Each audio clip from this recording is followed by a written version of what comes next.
We are leaving for Mysore. I just woke up and freshened up because my stomach was is not doing very well. I'm just like very it's just the acid is, that when there's too much acid and the acid just comes at the back of your throat. Yeah, it's I'm having that. So I probably shouldn't eat all kinds of food that cause acid. So let's just see, and we'll be heading down for breakfast. I also feel that my insulin is pretty high today because yesterday when I was sleeping, I could hear my heart go. When you lie on the pillow, you can hear your heartbeat like dum dum dum dum. Yeah, I could hear that, and that happens when I am low on potassium. So I'm not having any bananas, any spinach, nothing. So I feel that my potassium is depleted, and when I woke up in the morning, my ears were just ringing. It was like I have ringing till now. It's like that titinous. I think it's called titinous, and there's some research which shows that insulin is related to that. So I feel that is high as well. So we headed down for breakfast, and because my stomach was not doing that great, I decided to have something simple. So I just had a couple of tablespoons of these mixed sprouts, two slices of actually baked potatoes, two wedges, and I took a salad. The things they had available were cucumbers and carrots, and then I had this yogurt. Now they had two types of yogurt. They had a mango yogurt and they had a plain yogurt, and I mixed the two because the mango by itself would have been too sweet for me, and after that this was just perfect. I also mixed some of the yogurt with my sprouts, and then it became like a chaat sort of thing. I also had an omelette. This was a masala omelette, and it wasn't, I think the eggs were a little overcooked because they were overcooked eggs, by the way. After breakfast, we just headed straight to our car because we had to travel to Mysore that day, and since it is a 3-hour drive and we also had to do sightseeing of Mysore, so we thought we will go early. And it was a very, very nice drive because there were lots of animals on the way, and there was this forest between the two states, and our driver informed us, and also Kun told me, that this was the forest where Virappan, the sandalwood smuggler, was hiding from the police apparently. And we also saw these deers. This place is like an entire village of deers, and whoops, did you see that one? He is just like, he or she, it's just so cute. We also saw some elephants on the way. This was like a treat. And then we stopped in this Mysore Kaveri silk shop because our driver recommended that we must get these silk saris. So I got 3 of those as gifts for my relatives, and then we headed for Mysore sightseeing. The first site was this temple, and they had a huge line, and also it was very hot, so we did not get to go inside the temple because we had to actually go a lot of sites. We were in Mysore just for that day, so since we had to cover a lot of sites, what we decided was we will just appreciate the architecture of this building from outside. After that, we headed for the zoo, and this was a very huge area. They will charge you for the camera as well, like in all places. And like I said, this is a very huge zoo. It was about 3 kilometers, like covering the entire distance. There are lots of animals. There are like giraffes. It was, very, very, they had different sections of each you can say animal subcategory. Like there was a different section of birds. There were like tons of variety and species of birds. Variety just doesn't seem like correct. And there were like lots of species of birds, and then they had a different section for the I think the cat, the feline family. But one thing is that of course these are kept at a very huge distance, and unless the tiger or the leopard or the feline comes really close to you, you will not be able to see it completely. This is my camera at maximum zoom. That lion was just sitting far away because of course it was very hot, but we were lucky because this leopard came really close to the glass and we could appreciate this beauty very well. There are these huge numbers of elephants there as well, which was actually very nice to watch, very refreshing. And then we went out for lunch. Now if you are in Mysore and you haven't had Mysore Masala Dosa, then of course you haven't been to Mysore. Now I have had Mysore Masala Dosa like before in my city and lots of other cities, but this was actually something totally different. This was a vegetarian restaurant and the prices were very affordable. This is the only restaurant inside the zoo actually. And Mysore Masala Dosa, it is somewhat different. I know that from before. Kun had his pav bhaji. Now let's go on to the dosa, okay? It filled the atmosphere with that butter flavor, aroma. This was just so buttery. The dosa itself was thicker than a normal masala dosa or other types of dosa. And inside you had this spice paste. I believe this is chana dal grinded with some other spices because it was spicy.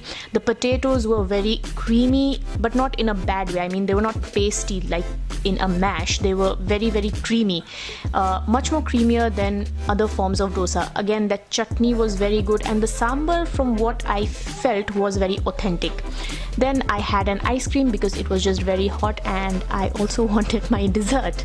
And then we started walking again and again. But you don't have to buy water inside the zoo because they have purified water filters like all over the zoo at very small distances.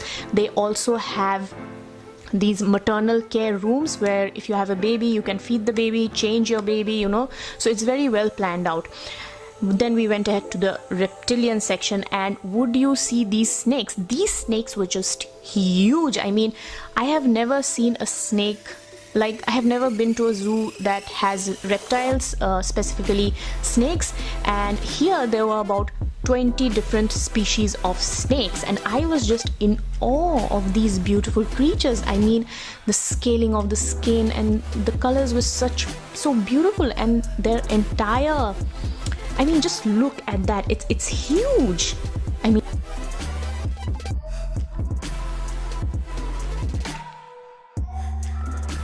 after that it was almost like evening and we had to go to the Mysuru Palace because it won't remain open till late evening. So we headed out. It was very hot but we did not have time, so we said that okay, let's go to this palace. And of course this is the one of the most famous places in Mysore, and this place is also very huge.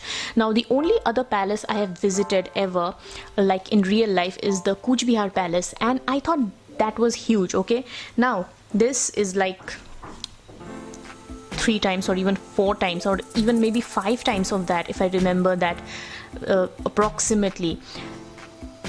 I even told Kun that it's unbelievable that kings lived like that. I mean, it's basically not a palace for one person. Basically, it's a village, like an a small village can fit inside this place. You have to remove your shoes outside the palace, and when you enter inside this beautiful architecture, I cannot say enough, you guys, about this beautiful architecture which they had. First, through the main gate you will see these displays of artifacts from that era, and I don't know, nothing was mentioned, there's nothing in written, so but I suppose like these are made of real gold and silver because of course they were kings, so everything they owned had to be precious and the best. What struck me the most was the ceiling work and the architecture of this place, the internal like architectural design, because you see like even the doors, you know, now I'll show you a door. This particular door was made entirely of brass, and this was the door where the kings came in elephants, or the royal family, you know, maybe I'm guessing like after winning a war or something, just like to welcome them or something, you know. And then inside you have all these you see the intricate detailing. I mean, everywhere there's this intricate detailing, like in the paintings, in the ceiling. Mostly it has pastel shades, like a lot of green, a lot of pink. And then we came to this beautiful, massive hall. And you know what this hall reminded me of? Like that song Diwani Mastani, where Deepika dances in Bajirao Mastani. This hall looked like that. I even told Kun, like, is this the same hall in which they did it? Of course, I don't know, and he did not know either. But this was just a very beautiful hall. It was just, I have never seen anything so majestic and so royal. I was in awe of this entire place. They also had a whole gallery sort of, or you can say a passage of paintings where they had displayed, I think, all the royal families that lived in that palace. And I wanted to specifically film this door because the detail in that door, just look, I mean, I believe these were all handmade at that time, and even with like no machine, you can see the brilliance of these architects and these craftsmen at that era. Like, it's so precise. They had such precision and such creativity. I'm just blown away by the expertise shown in these pieces, guys. And finally, this is the court, where I believe the king had his court hearings and all those parliamentary sessions of that places, because at the upstairs, in the second level, you had all those windows type of things where women would look, you know, from the windows. So this was the palace. I absolutely enjoyed this, the zoo and the palace. If you have more time, I think you should spend more time, like at least like 2 hours just to look at this palace. It's that good. After that, I was hungry and I wanted to eat a mango, which I did. But this mango wasn't ripe, and everywhere I went, they were not selling ripe mangoes.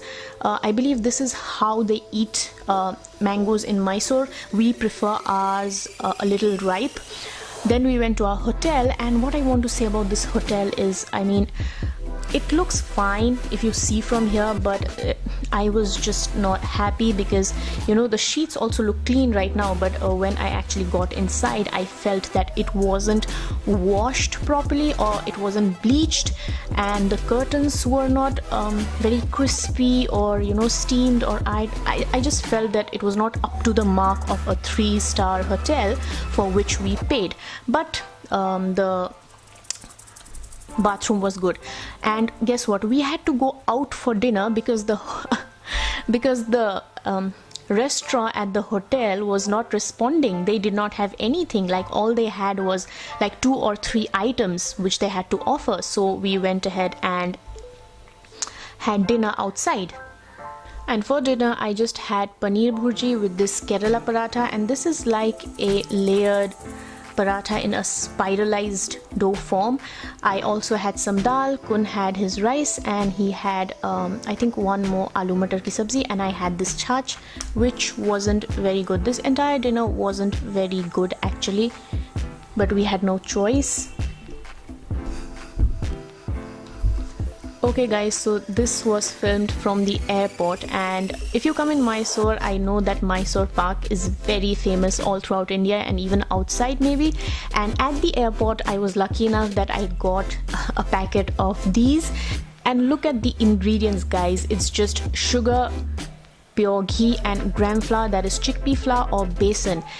It does not have any additives, preservatives, stabilizers, all that chemical shit. So I was very happy with this, and I came home and tasted it. It was insane. I mean, guys, this was, I mean, if you open the packet, you can smell the ghee.